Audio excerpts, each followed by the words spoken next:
Olá, graça e paz, meu irmão e minha irmã. Estamos iniciando a leitura da Bíblia em 365 dias, uma dose de amor com a Palavra de Deus. Hoje, no 196º dia, trago para leitura e comentários bíblicos os livros de 1 de Reis, capítulo 18, o livro do profeta Isaías, capítulo 48, e o livro do apóstolo Marcos, capítulo 10, versículos 32 a 52. A minha recomendação para a sua vida é que tenha em mãos bloco de anotação, caneta ou lápis. A Bíblia é tão importante quanto a sua leitura diariamente nos aproxima de Deus, fortalecendo assim a nossa fé e esperança. Enquanto você pega o nosso kit de fé, o seu bloco de anotação, por favor, preste atenção nesta mensagem. Todos nós temos a necessidade de estarmos em comunhão com Deus diariamente. Comunhão esta através da leitura da Bíblia. A Bíblia está cheia de promessas. Precisamos acreditar na palavra de Deus. Alimente a sua fé quando tudo vier contra. A sua palavra tem muito mais força do que as coisas contrárias. Estamos vivendo um tempo em que devemos abrir os olhos. O inimigo da cruz não está aqui para roubar o seu carro, sua casa, seu apartamento, celular, relógio, sua roupa. Ele vem para roubar a semente agora. Esta semente, a semente é a palavra de Deus, a sua fé e os propósitos que Deus tem para você. Precisamos usar todos os recursos que Deus tem nos dado, incentivar a leitura da Bíblia na nossa comunidade, no nosso lar. A Bíblia Sagrada nos faz gerar a fé, nos faz ter o alimento, a cura e a restauração. A compreensão da palavra vem através da revelação pelo Espírito Santo. Senhor, revele a compreensão de sua palavra para as nossas vidas em nome de Jesus. Amém e graças a Deus. Se desconecte de tudo e permita que a palavra do Senhor adentre em vossos corações. Vamos para a leitura no livro 1 de Reis, capítulo 18. Elias se apresenta diante de Acabe. Muito tempo depois, no 3º ano da seca, a palavra do Senhor veio a Elias dizendo: Vá apresentar-se a Acabe, porque farei cair chuva sobre a terra. Então Elias foi se apresentar a Acabe. E a fome era extrema em Samaria. Acabe chamou Obadias, o responsável pelo palácio. Este Obadias era um homem que temia muito o Senhor. Assim, quando Jezabel exterminava os profetas do Senhor, Obadias tomou 100 profetas e, em grupos de 50, os escondeu em cavernas e os sustentou com pão e água. E Acabe disse a Obadias: Vá pela terra a todas as fontes de água e a todos os vales. Pode ser que achemos capim, para que salvemos a vida dos cavalos e das mulas, e não percamos todos os animais. Repartiram entre si a terra que iam percorrer. Acabe foi sozinho por um caminho, e Obadias foi sozinho por outro. Quando Obadias já estava a caminho, eis que Elias se encontrou com ele. Obadias, reconhecendo-o, prostrou-se com o rosto em terra e disse: É você mesmo? É o meu senhor Elias? Ele respondeu: Sim, sou eu. Vá e diga a seu senhor: Eis que Elias está aqui. Mas Obadias disse: Em que pequei para que você queira entregar este seu servo nas mãos de Acabe e ele me mate? Tão certo como vive o Senhor seu Deus, não houve nação nem reino aonde meu senhor o rei não mandasse homens à sua procura. E quando diziam: Ele não está aqui, fazia aquele reino ou aquela nação jurar que não o haviam encontrado. E agora você quer que eu vá dizer ao meu senhor o rei que Elias está aqui? Pode ser que tão logo eu me afaste de você, o Espírito do Senhor Deus o leve não sei para onde, e se eu der a notícia a Acabe, ele não o encontrar, ele matará a mim este seu servo, que temo o Senhor desde a minha mocidade. Por acaso não contaram a meu senhor o que fiz, quando Jezabel matava os profetas do Senhor, como escondi 100 dos profetas do Senhor em cavernas, de 50 em 50, e os sustentei com pão e água? E agora você quer que eu vá e diga ao meu senhor que Elias está aqui? Ele vai me matar. Elias respondeu: Tão certo como vive o Senhor dos exércitos, a quem eu sirvo, hoje mesmo me apresentarei a ele. Então Obadias foi se encontrar com Acabe e lhe deu a notícia. E Acabe foi se encontrar com Elias. Quando Acabe viu Elias, disse: então é você o perturbador de Israel? Elias respondeu: eu não tenho perturbado Israel. Quem tem perturbado Israel é você e a casa de seu pai, porque vocês abandonaram os mandamentos do Senhor e seguiram os Baalins. Agora ordene que todo Israel venha se encontrar comigo no Monte Carmelo. Convoque também os 450 profetas de Baal e os 400 profetas da deusa Azerá, que são sustentados por Jezabel. Elias e os profetas de Baal no Monte Carmelo. Então Acabe enviou mensageiros a todos os filhos de Israel e ajuntou os profetas no Monte Carmelo. Depois, Elias se aproximou de todo o povo e disse: até quando vocês ficarão pulando de um lado para outro? Se o Senhor é Deus, sigam-no. Se é Baal, sigam-no. Porém o povo não disse uma só palavra. Então Elias disse ao povo: eu sou o único que restou dos profetas do Senhor, e os profetas de Baal são 450 homens. Tragam agora 2 novilhos. Eles que escolham para si um dos novilhos e, cortando-o em pedaços, o ponham sobre a lenha, porém não ponham fogo. Eu prepararei o outro novilho e o porei sobre a lenha, mas não porei fogo. Então eles invocarão o nome de seu Deus, e eu invocarei o nome do Senhor. E há de ser que o Deus que responder com fogo, esse é que é Deus. E todo o povo respondeu: é uma boa proposta. Elias disse aos profetas de Baal: escolham um dos novilhos e preparem-no primeiro, porque vocês são muitos. Depois invoquem o nome do Deus de vocês, mas não ponham fogo na lenha. Pegaram o novilho que lhes foi trazido, prepararam-no e invocaram o nome de Baal, desde a manhã até o meio-dia, dizendo: ó Baal, responde-nos. Porém não se ouviu nenhuma voz, e não houve quem respondesse. E ficaram pulando ao redor do altar que tinham feito. Ao meio-dia, Elias começou a zombar deles, dizendo: gritem mais alto, porque ele é Deus. Pode ser que esteja meditando, atendendo a necessidades ou viajando. Talvez esteja dormindo e necessite que o acordem.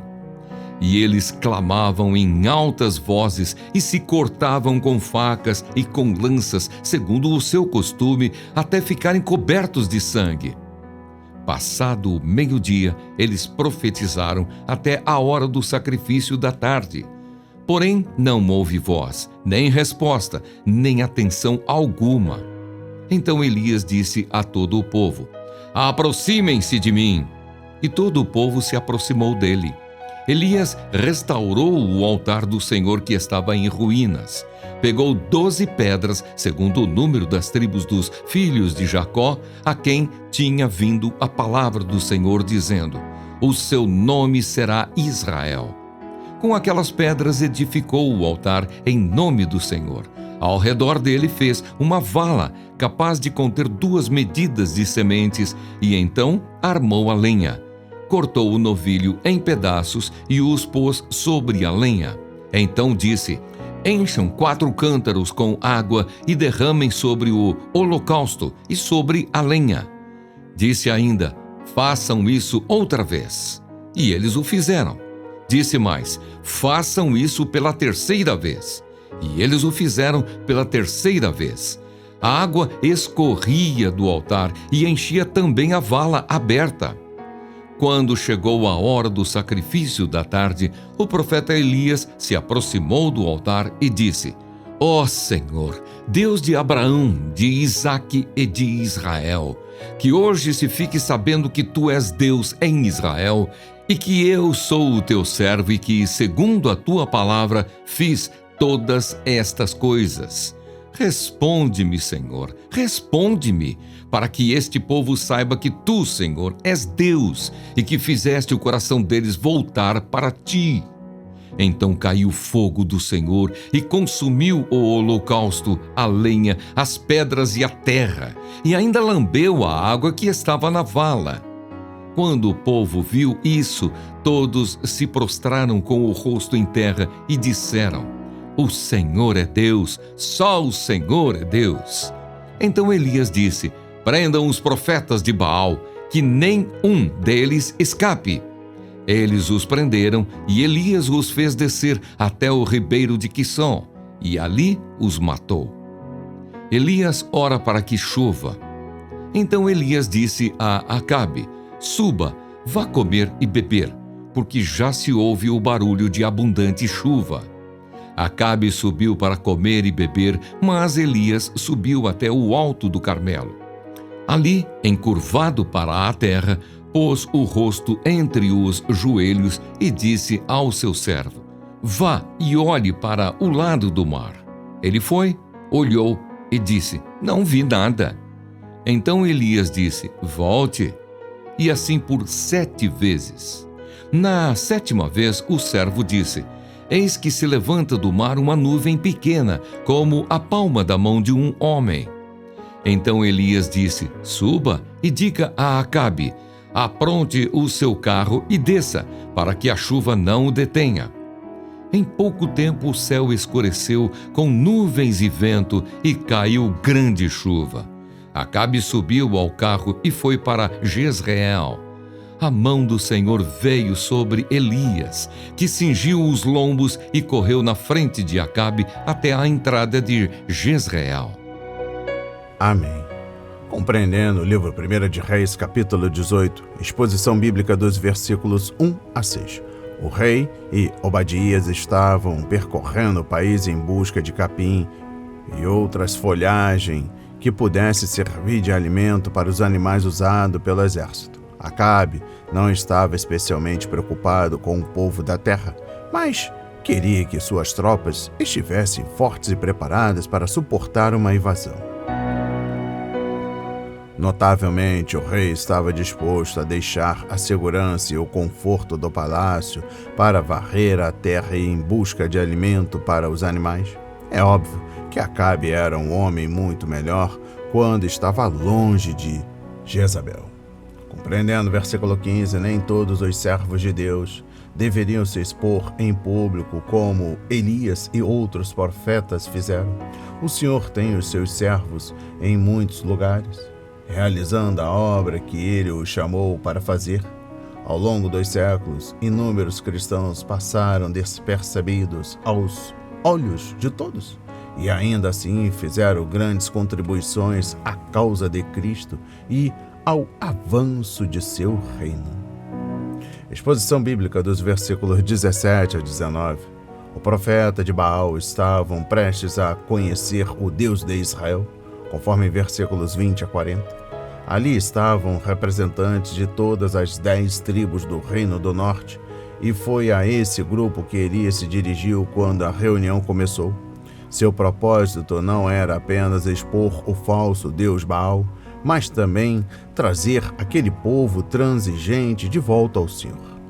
Compreendendo o versículo 32, quem originalmente construiu o altar que Elias usou? Provavelmente um membro do remanescente de Israel que cria em Deus e adorava o Senhor em particular. Mas aquele altar foi destruído muito provavelmente pelos profetas de Baal, conforme capítulo 19, versículo 10. Então Elias precisou reconstruí-lo e o santificou. Ao usar 12 pedras, o profeta de Deus reafirmou a unidade espiritual de Israel, a despeito da divisão política entre suas tribos. Compreendendo o versículo 40, o teste foi justo e os profetas de Baal foram expostos como idólatras que mereciam ser mortos, mas o extermínio deles, sem dúvida, enfureceu Jezabel, de cuja mesa aqueles homens haviam se alimentado, conforme versículo 19. Daí, ela decidiu capturar e matar Elias, assim como ele havia eliminado os profetas de Baal. Compreendendo o versículo 41, Elias havia anunciado 3 anos antes que fora sua palavra que havia parado a chuva e somente ela poderia fazê-la começar de novo, conforme capítulo 17, versículo 1. Naturalmente, ele estava se referindo ao poder de suas orações, às palavras que falou para o Senhor, conforme Tiago 5, versículos 17 a 18. E eu encerro a compreensão do livro 1 de Reis, capítulo 18, com o versículo 46. Deus castigou o seu povo com seca e fome, mas cuidou de seu servo especial Elias. O Senhor havia enviado fogo do céu para provar que ele era o Deus vivo e verdadeiro.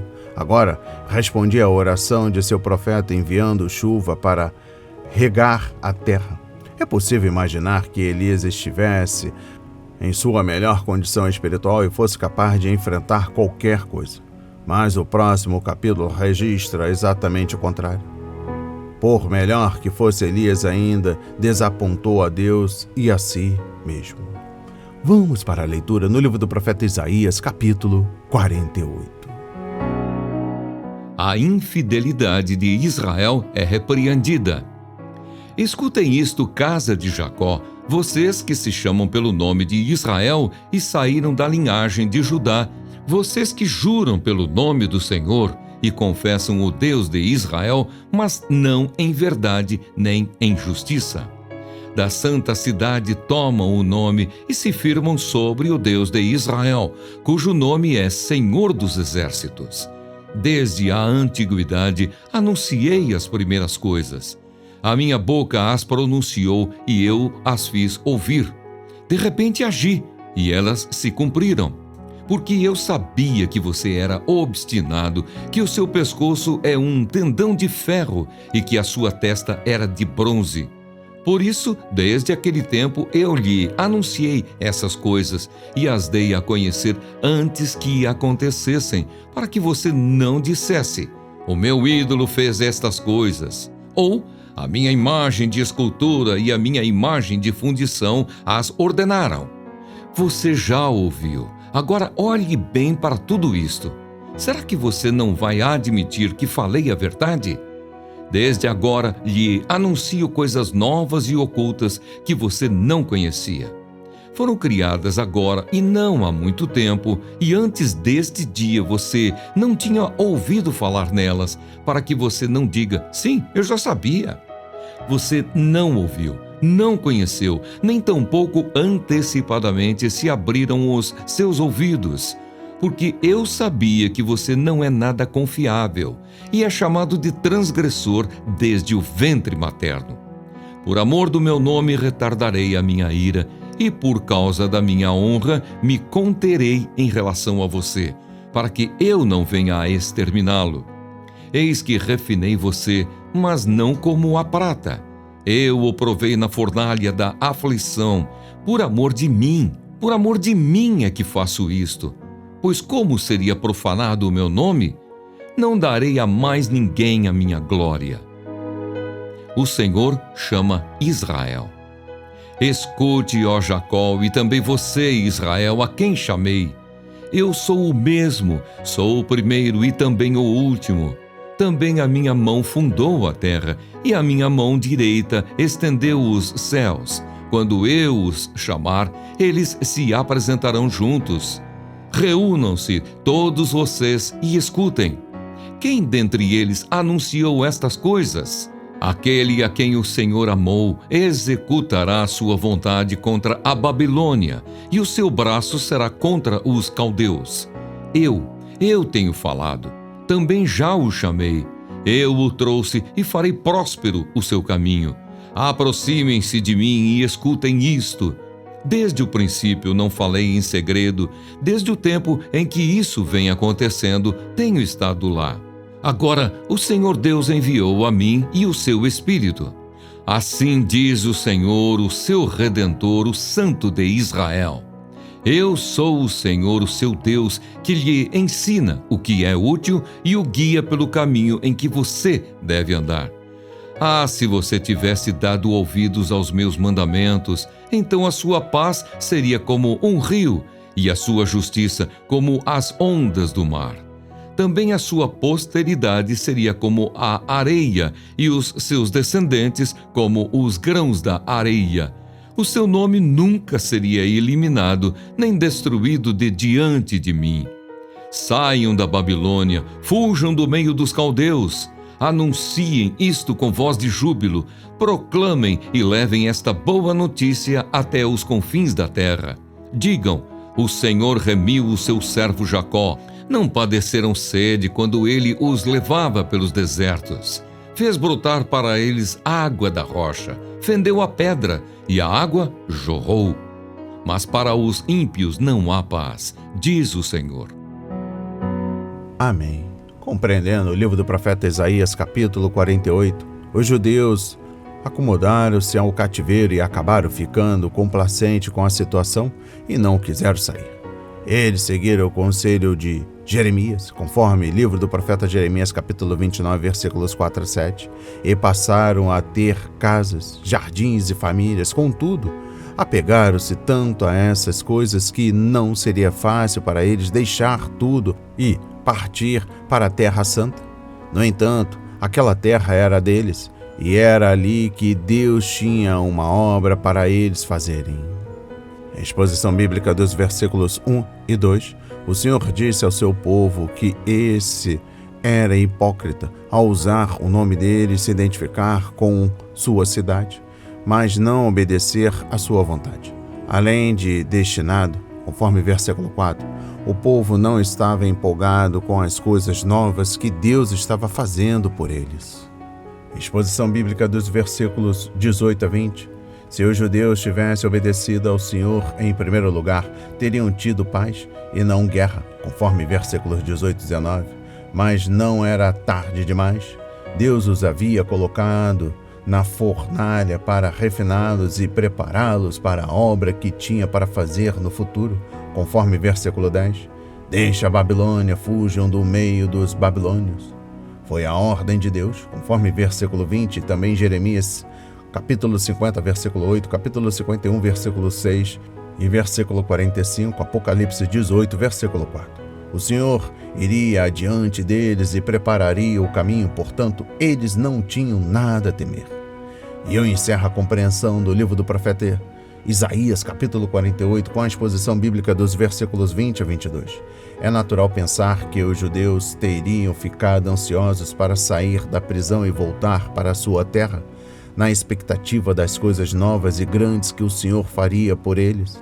Só que o povo havia se acostumado com a segurança do cativeiro e perdido de vista os desafios da liberdade. Também a igreja hoje pode facilmente ficar satisfeita com seu conforto e riqueza. Deus talvez tenha de nos pôr na fornalha para fazer com que nos lembremos de que estamos aqui para ser servos e não consumidores ou meros espectadores. Vamos para a leitura no livro do apóstolo Marcos, capítulo 10, versículos 32 a 52.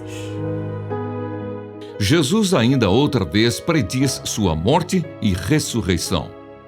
Estavam a caminho subindo para Jerusalém e Jesus ia adiante dos seus discípulos. Estes se admiravam e o seguiam, tomados de apreensões. E Jesus, chamando outra vez os 12 para um lado, começou a revelar-lhes as coisas que deviam acontecer com ele, dizendo: Eis que subimos para Jerusalém, e o Filho do Homem será entregue aos principais sacerdotes e aos escribas. Eles vão condená-lo à morte e entregá-lo aos gentios. Vão zombar dele, cuspir nele, açoitá-lo e matá-lo, mas depois de 3 dias ressuscitará. O pedido de Tiago e João. Então se aproximaram dele Tiago e João, filhos de Zebedeu, dizendo: Mestre, queremos que o Senhor nos conceda o que vamos pedir. E Jesus lhes perguntou: O que querem que eu lhes faça? Eles responderam: Permite-nos que na sua glória nos assentemos um à sua direita e o outro à sua esquerda. Mas Jesus lhes disse: Vocês não sabem o que estão pedindo. Será que podem beber o cálice que eu bebo ou receber o batismo com que eu sou batizado? Eles responderam: Podemos. Então Jesus lhes disse: Vocês beberão o cálice que eu bebo e receberão o batismo com que eu sou batizado. Quanto a sentar à minha direita ou à minha esquerda, não me compete concedê-lo, pois é para aqueles a quem está preparado.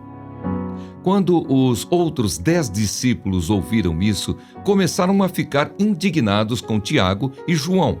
Mas Jesus, chamando todos para junto de si, disse: Vocês sabem que os que são considerados governadores dos povos os dominam e que os seus maiorais exercem autoridade sobre eles. Mas entre vocês não é assim. Pelo contrário, quem quiser tornar-se grande entre vocês, que se coloque a serviço dos outros. E quem quiser ser o primeiro entre vocês, que seja servo de todos. Pois o próprio Filho do Homem não veio para ser servido, mas para servir e dar a sua vida em resgate por muitos. A cura do cego de Jericó. E foram para Jericó. Quando Jesus saía de Jericó, juntamente com os discípulos e numerosa multidão, Bartimeu, um cego, mendigo, filho de Timeu, estava sentado à beira do caminho e, ouvindo que era Jesus, o Nazareno, começou a gritar: Jesus, filho de Davi, tenha compaixão de mim! E muitos o repreendiam para que se calasse, mas ele gritava cada vez mais: Filho de Davi, tenha compaixão de mim! Jesus parou e disse: Chamem o cego. Chamaram então o cego, dizendo-lhe: Coragem, levante-se, porque ele está chamando você. Atirando a capa para o lado, o cego levantou-se de um salto e foi até onde estava Jesus, que lhe perguntou: O que você quer que eu lhe faça? O cego respondeu: Mestre, que eu possa ver de novo. Então Jesus lhe disse: Vá, a sua fé salvou você. E imediatamente passou a ver e foi seguindo Jesus estrada afora. Amém. Compreendendo o livro do apóstolo Marcos, capítulo 10, versículos 32 a 52, exposição bíblica dos versículos 32 a 34. Devemos tentar entender o espanto e o medo dos seguidores de Jesus, pois esta era uma experiência difícil para eles e não tinha nada a ver com o que havia planejado ou esperado. Cada novo anúncio da morte de seu mestre só servia para deixá-los ainda mais perplexos. Nos 2 primeiros anúncios, conforme capítulo 8, versículo 31 e capítulo 9, versículo 31, Jesus lhes havia dito o que aconteceria, mas agora ele lhes disse onde se daria seu sofrimento: na cidade santa de Jerusalém. Neste terceiro anúncio, ele também incluiu a parte de que os gentios desempenhariam em seu julgamento e morte. E, pela quarta vez, prometeu que ressuscitaria, conforme capítulo 9, versículo 9. Ele disse a verdade aos seus discípulos, mas eles não estavam em condições de entendê-lo. Exposição bíblica dos versículos 35 a 41. Uma vez que seu pedido era motivado pelo entendimento terreno e não pela sabedoria do céu, Tiago e João despertaram a ira dos outros discípulos e trouxeram desunião ao grupo. Conforme Tiago 3, versículo 3 ao capítulo 4, versículo 1. Sem dúvida, os outros homens estavam descontentes porque não haviam pensado em perguntar primeiro. Mais uma vez, Jesus tentou ensinar-lhe tudo o que significa ser uma pessoa importante no reino de Deus, conforme Marcos 9, versículos 33 a 37. Exposição bíblica dos versículos 42 a 45. Como muitas pessoas hoje, os discípulos estavam cometendo o erro de seguir os exemplos errados. Em vez de se espelhar em Jesus, eles estavam admirando a glória e a autoridade dos governantes romanos, homens que amavam posição e autoridade. Embora não haja problema algum em aspirarmos à grandeza, devemos ter cuidado com o modo como definimos grandeza e por que queremos alcançá-la. Eu encerro a leitura da Bíblia em 365 dias e também da compreensão do livro do apóstolo Marcos, capítulo 10, dos versículos 32 a 52, com a exposição bíblica dos versículos 46 a 52. Segundo Mateus, havia 2 mendigos cegos sentados à beira da estrada, conforme Mateus 20, versículos 29 a 34. Marcos cita o nome de um deles, Bartimeu. Marcos e Lucas, conforme Lucas 18, versículos 35 a 43, concentraram a atenção nele, visto que Bartimeu era o que mais falava dos dois. Os mendigos ficaram sabendo que Jesus de Nazaré, aquele que curava, estava passando por ali. Eles fizeram o possível para chamar a atenção do Nazareno, para que pudesse receber a ajuda misericordiosa dele e ser curado. Mateus registra que Jesus teve compaixão e tocou os olhos deles, conforme Mateus 20, versículo 34, e que imediatamente foram curados. Por gratidão a Cristo, os homens se juntaram ao grupo de peregrinos e começaram a seguir Jesus em direção a Jerusalém. Este é o último milagre de cura registrado por Marcos e, sem dúvida, encaixa-se no tema do servo adotado pelo evangelista. Vemos Jesus Cristo, o servo sofredor de Deus, a caminho da cruz e, apesar disso, ele não se nega a abençoar e servir 2 mendigos cegos. Que amor, que misericórdia e que graça! As palavras de hoje foram semeadas para as nossas vidas, para a honra e a glória do Senhor. Receba este alimento diário, não hesite, compartilhe. Deus está interessado na minha e na sua dor. Que Deus nos abençoe.